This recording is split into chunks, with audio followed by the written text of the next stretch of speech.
Hi, I'm Mayhem, and this is Random Fandom, my show where I get on and talk about all the stuff going on in the world of fandom, pop culture, and basically just give my rants and thoughts and opinions on all the stuff going on in the world of comic book movies, video games, all that kind of good stuff. And San Diego Comic-Con 2013 has officially wrapped up. Took place over the weekend, the biggest get-together of comic creators, filmmakers, toy makers, and everybody who does anything that has to do with anything fandom gets together at San Diego Comic-Con, and that's also where we get some of the biggest announcements for upcoming projects over the next year. And since we were getting all the information over the weekend, it's very hard to get all the video and official stuff right out of Comic-Con. You kind of just have to see if you can find stuff that people took with their iPhones and slapped online. The official footage of the new movies and everything hasn't quite hit the net yet, but we do have all the announcements. They can't keep all that stuff secret and hidden for very long, so we know all the stuff that's going to be coming out in the next year or two in terms of movies, and particularly where comic-based movies are concerned. And I saw an article right on the front page of Yahoo yesterday when all of the news was starting to break that asked which of the two major comic companies won at Comic-Con, Marvel or DC.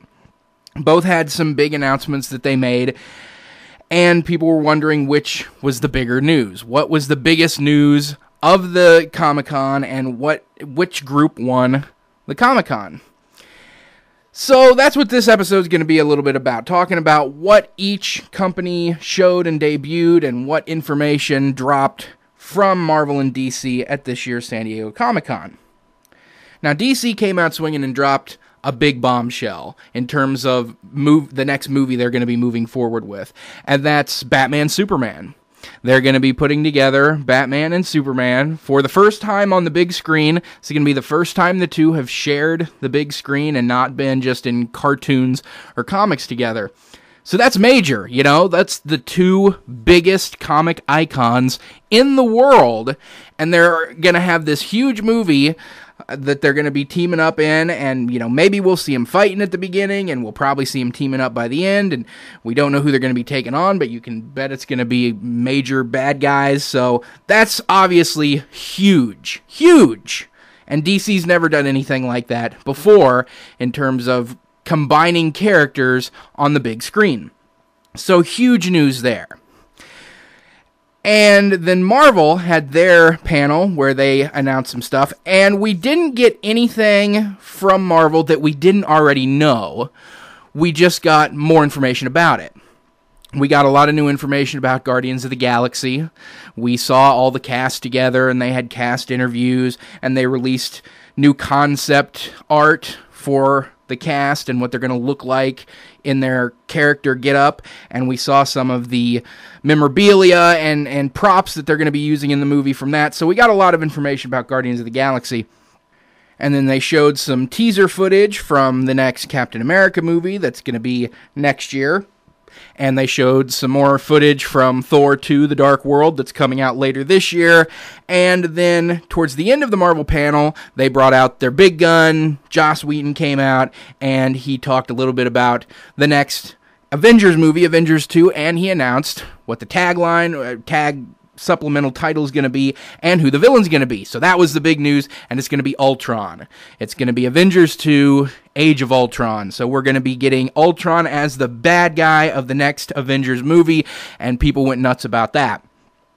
So there was more information that came out of Marvel, but there was newer information that came out of DC. You know, nobody knew that there's going to be a Batman and Superman movie until Comic-Con over the weekend. We knew all the stuff, the Avengers movie and the Guardians of the Galaxy and Captain America 2 and Thor 2. We just got more info on each of them.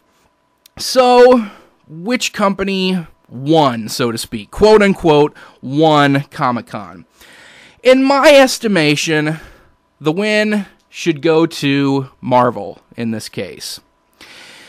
Yeah, DC dropped kind of bigger information in terms of Batman and Superman, but honestly, and this is coming from me as a big comic book nerd, I saw it coming.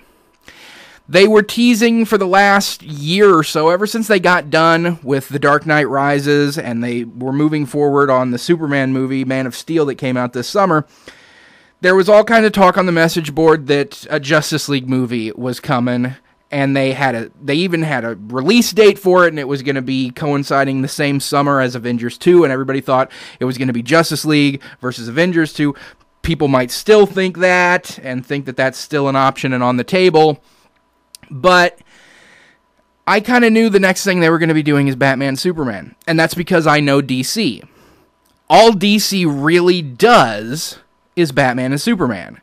It was too soon for them to fully revamp Batman after the Christopher Nolan Dark Knight trilogy. They weren't going to totally revamp Batman and start a whole new Batman trilogy. Not yet. Too soon. And they just had Man of Steel. You can go summer to summer trying to do one sequel after another, but that gets to be a little too compact. It gets to be difficult to put out another sequel every single year. So I figured they'd probably wait 2 years before they do another strictly Superman movie.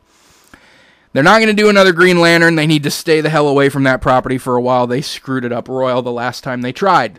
So that either means they were going to do a Justice League or Batman Superman. Why do I say that when they have so many other characters at DC?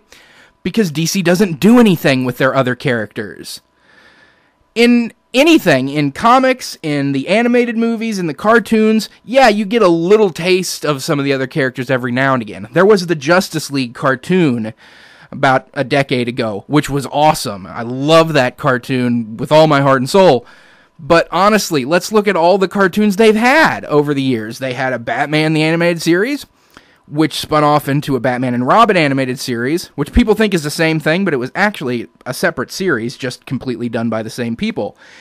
And then there was Batman Beyond, there was Superman the Animated Series, and then when they did Justice League, it was primarily focused on Batman and Superman, and yes, the other core members of the Justice League, but Batman and Superman were always there.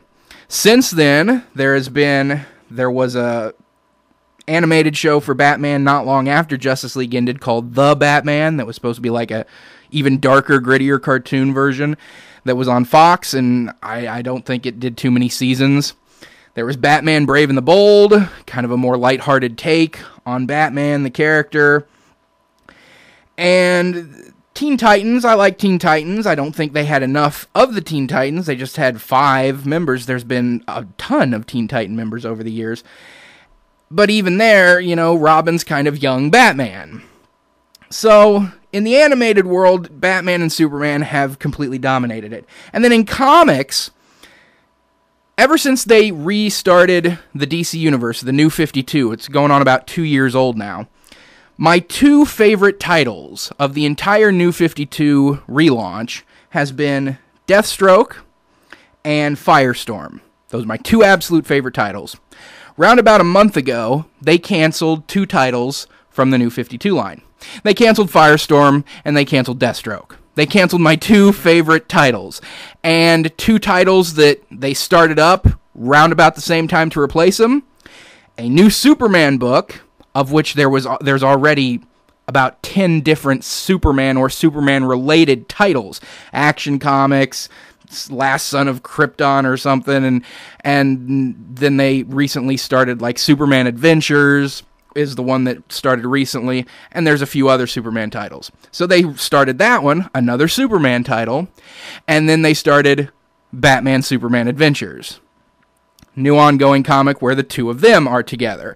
There's already a dozen Batman titles. There's Detective Comics, there's Batman and Robin, or Batman always teaming up with somebody else in each issue. There's Nightwing is technically a Batman title because it's all about Dick Grayson, and I mean there's just a dozen Batman titles, and so now we got a new Superman title and a new Batman and Superman title. So I get really, really tired of Batman and Superman after a while. Though I love them both to death, it's overkill.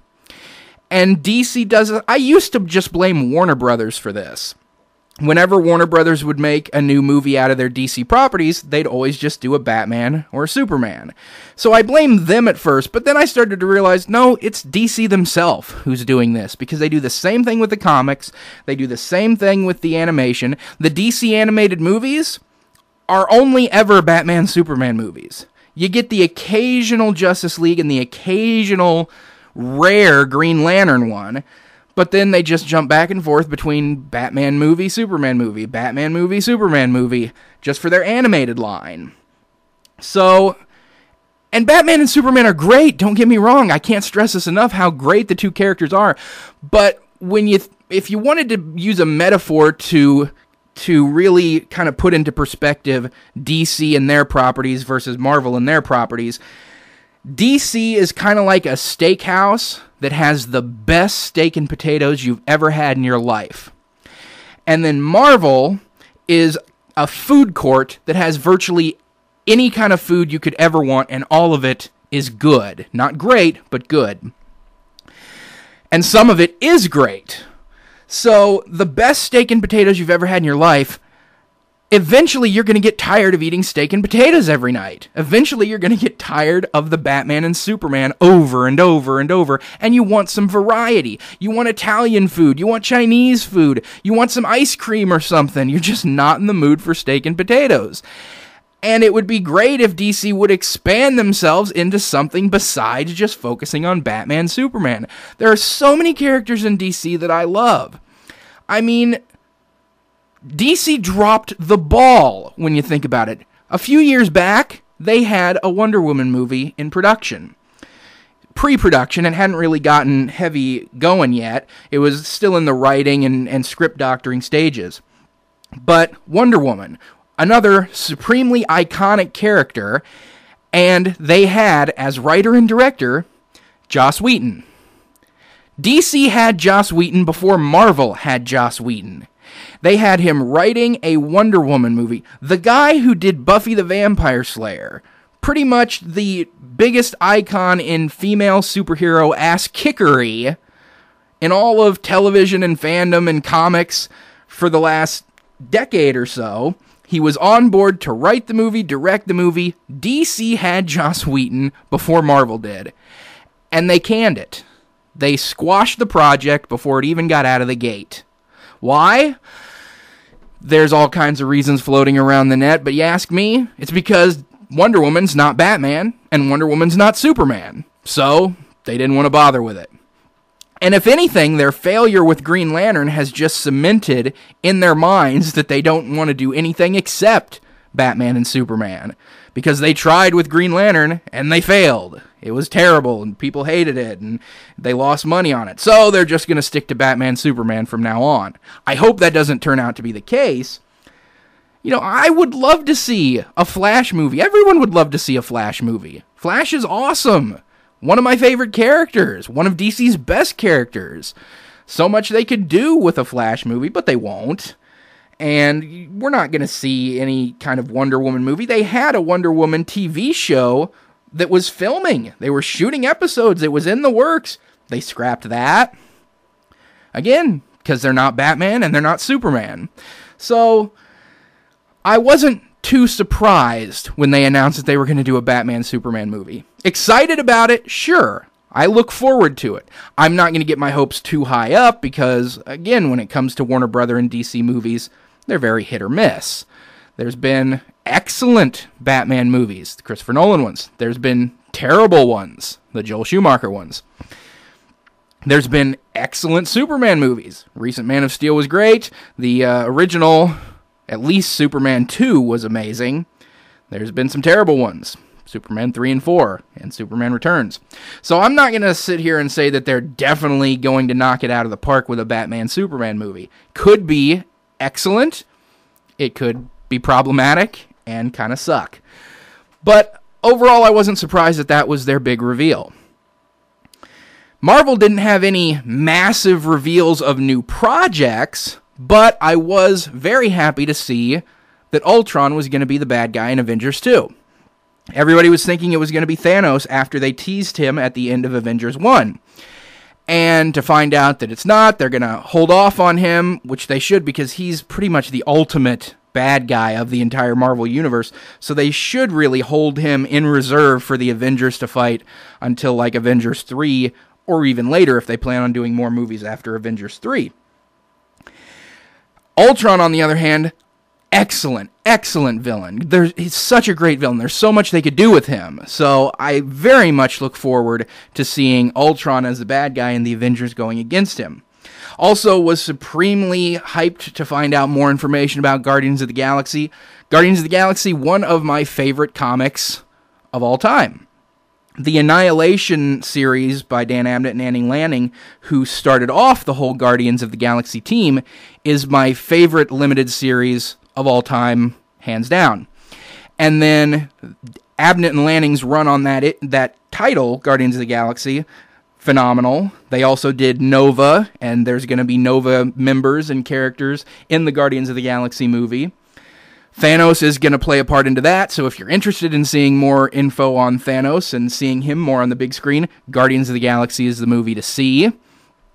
I'm just excited about that one up and down, and every time there's any new information about Guardians of the Galaxy, I get excited and stoked about it. So they had, Guardians of the Galaxy that they were doing a lot more with, the reveal of Ultron as the bad guy, and then having actual footage from the other two movies, the Captain America 2 and the Thor 2.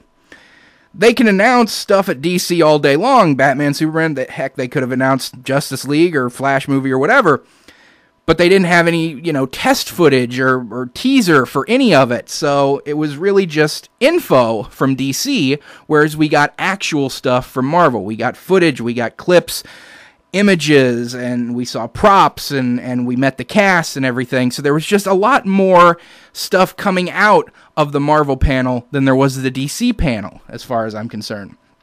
So, the biggest specific info of the entire weekend did come from DC in the form of the Batman-Superman movie. But the most collective amount of information that really serves to satisfy the fan base and get us excited about the projects that are coming up, rather than just telling us what projects are coming up, they actually show us some of the stuff from the projects. And I think that's a little bit more important than just announcing stuff. So based on the multiple movies they were covering at Marvel, the lots of test footage and images and cast and crew and art and props and everything that they brought from all of their movies, I got to give the win on which company won Comic-Con to Marvel. Really gonna cross my fingers and hope that the Batman-Superman stuff doesn't go off the rails over at DC, but who knows, They scrapped Wonder Woman before it ever got off the drawing board. Who's to say they won't scrap this one too? I mean, they don't even have directors attached or anything, at least not in so much that they've announced at this point. So I got to give the win to Marvel for this 2013 San Diego Comic-Con. And we'll look and see how those projects end up being. We'll see if the Guardians of the Galaxy holds up to all the hype that it's got generated around it. The next one, of course, that we'll see is Thor 2 here in a couple of months. So we'll see if that lives up to the original, which I was a big fan of the first one there. And we'll see all the new information that comes out about the Batman-Superman project as the months move forward. But as it stands for now, at the end and wrap of San Diego Comic-Con 2013, this is Mayhem giving the win to Marvel in terms of who won between the two companies. So thanks for listening to this episode of Random Fandom. I'll catch everybody around next time. This is Mayhem signing off. Check you guys later.